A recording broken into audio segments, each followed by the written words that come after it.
You can imagine cases where secrecy is required, but a pretty strong burden of proof is needed to establish that. And in general, revealing to the public what the government is up to, I think is a very good thing. It's rarely done.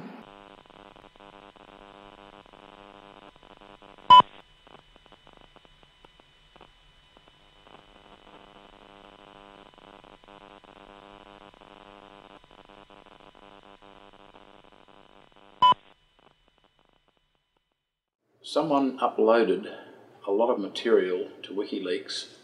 The material that was uploaded had been improperly acquired from the US government. The most explosive of that material was footage which showed innocent civilians in Baghdad being slaughtered by an American helicopter gunship, and then a family who came to help them being slaughtered in their turn. The material became public because the site to which that stuff was uploaded was WikiLeaks. There is no offence involved in publishing that material on WikiLeaks, no matter that it was obtained improperly. There's no offence involved in publishing it in the New York Times, in the London Times, in the Sydney Morning Herald, or any other press outlet for the same reason. Even though the original source may have been illegal, republishing it is not illegal.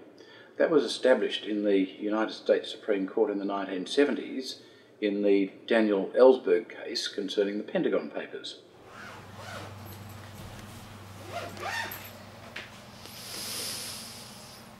Cool.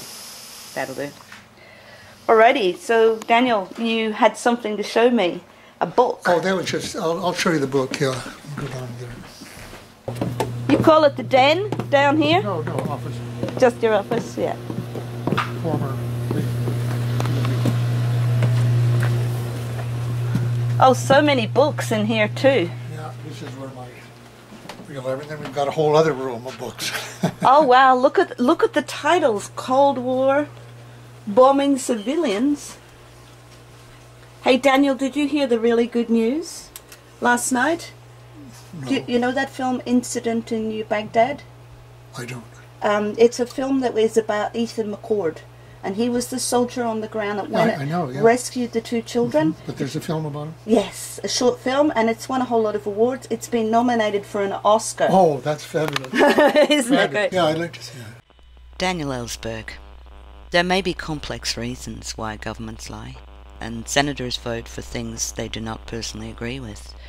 Even you and your boss, Robert McNamara, back in the 60s, would say yes, contrary to gut feeling, because his superior was going along with it. Stanley Milgram's 1961 experiments on obedience were devised to answer the question, was it that Eichmann and his accomplices in the Holocaust had mutual intent, in at least with regard to the goals of the Holocaust? Was there a mutual sense of morality among those involved? Milgram's testing suggested that it could have been that the millions of accomplices were merely following orders despite violating their deepest moral beliefs. The results of his experiments were quite literally shocking.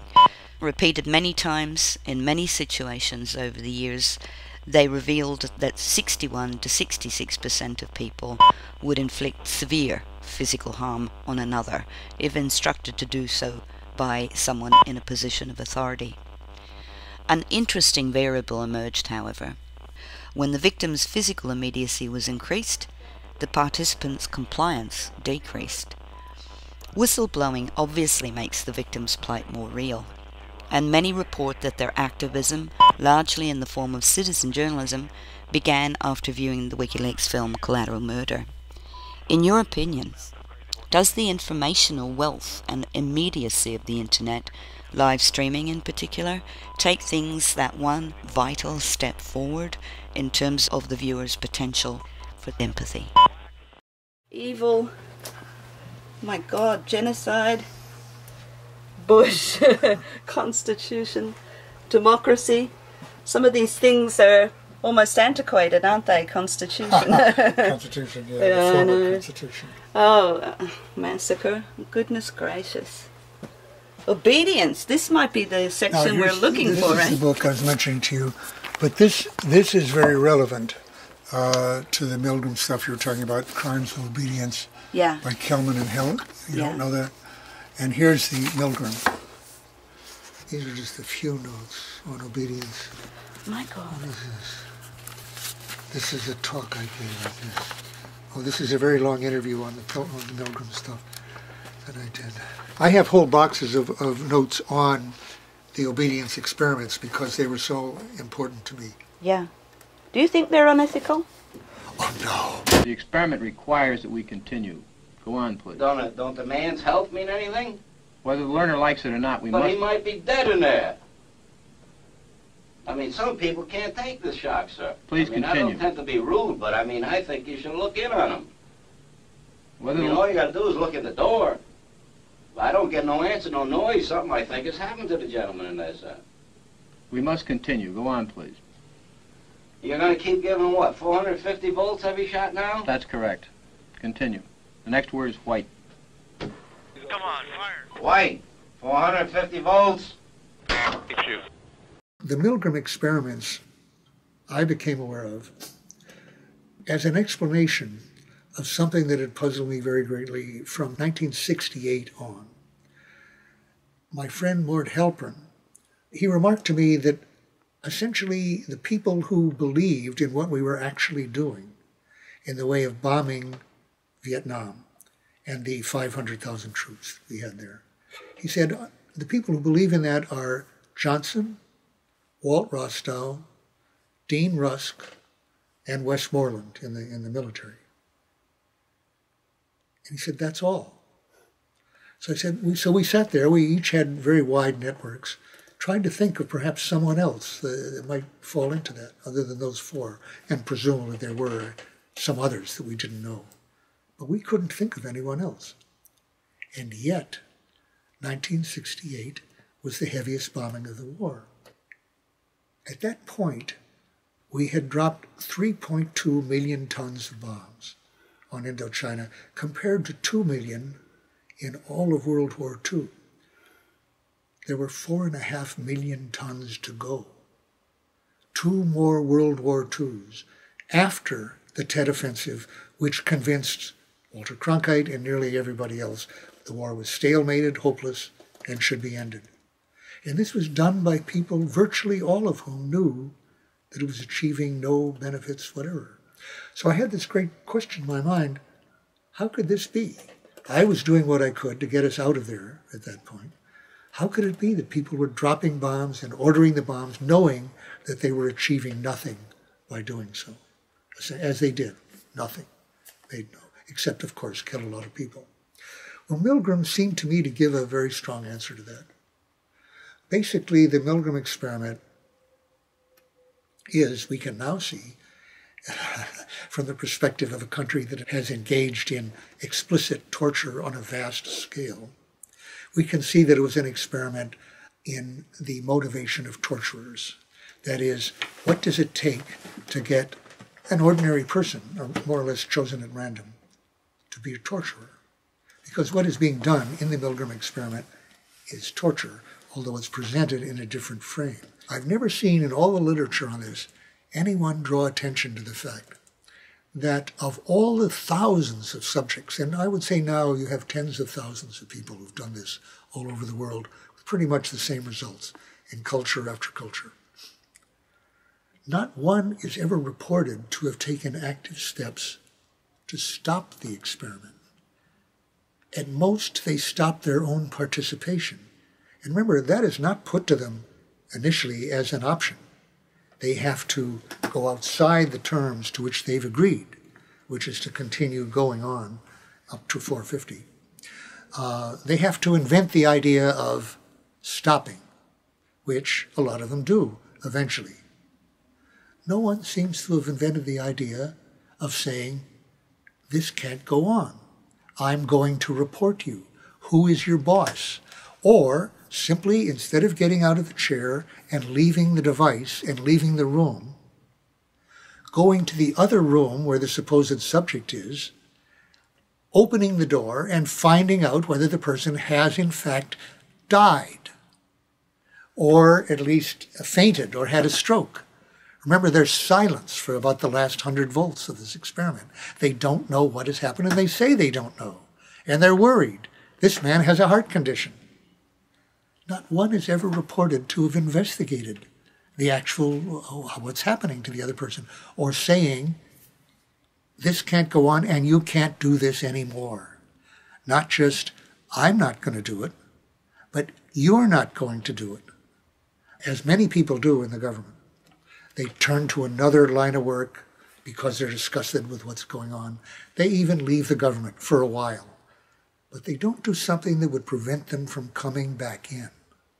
They don't do something that would actually hold the bosses accountable, or more importantly, stop the process. First, they came for the Jews, and I did not speak out because I was not a Jew. Then they came for the communists, and I did not speak out because I was not a communist. Then they came for the trade unionists, and I did not speak out because I was not a trade unionist.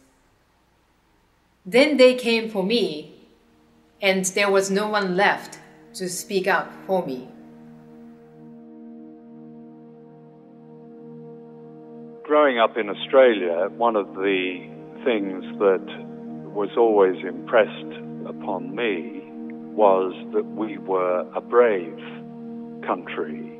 You know, a lot of our national myths are centered around that, and of course myths are half true, that we were brave, we stood up to authority, we stood up for good things and justice. In our political life, I don't see much evidence of that, but now and then, certain Australians make all those myths come true. And Julian Assange is one of those. I know Julian Assange pretty well now.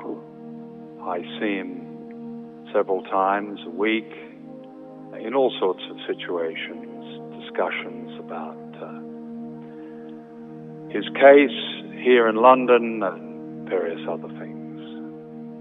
I find him an extraordinarily brave Australian, and I can't say that about many of my compatriots in the same way.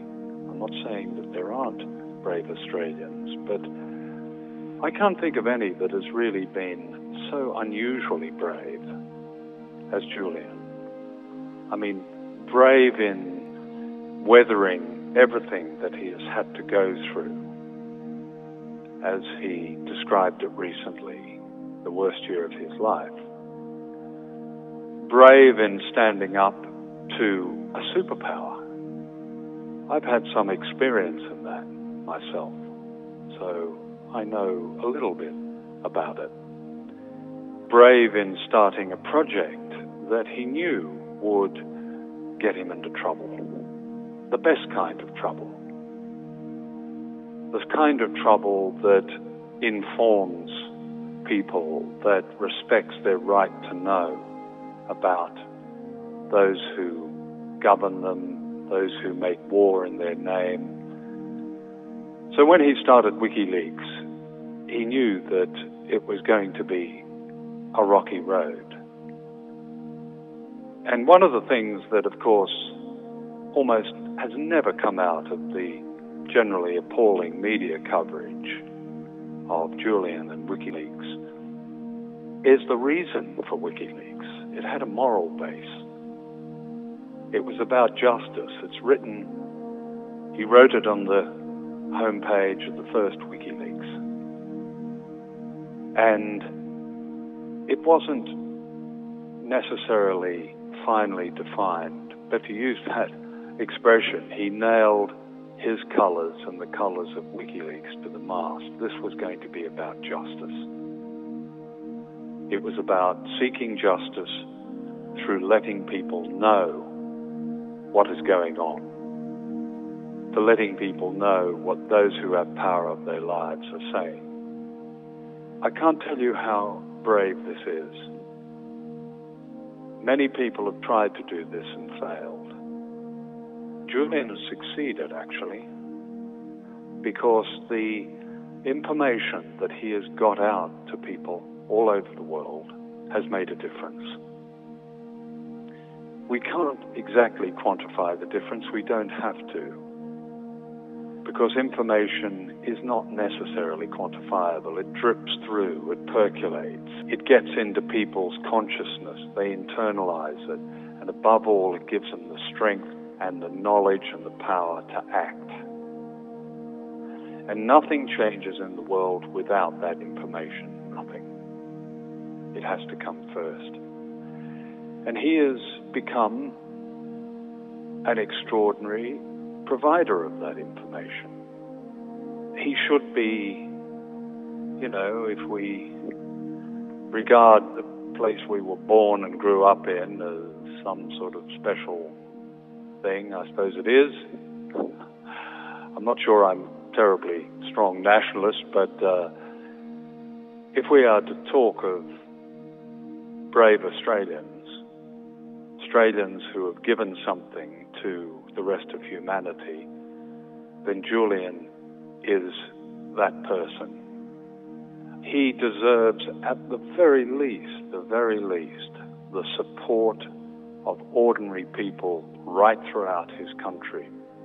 I know he's getting it, actually, because I helped to arrange a big public event in March in Sydney, and the Sydney Town Hall filled with 2,000 people, 300 were outside. So I know that he's touched that popular nerve, and that Australians do support him, whatever the government does. But what they must do is bring that message of that support to the Australian government, so that the government will give him the right that he has, and that is the right to be protected as an Australian citizen by his government, because he faces great peril at the moment, that he could well, if he ends up in Sweden, we don't know if he's going to, but if he ends up in Sweden, he could be sent on to the United States, where he will end up in the kind of conditions that Bradley Manning has had to endure, and I'm not saying the two are associated, they're not. So that prospect awaits him, and it can only be seen off by popular power. People in Australia saying, no, we won't have this. We won't have this happen to our fellow Australian who has served us and the world with such distinction and bravery.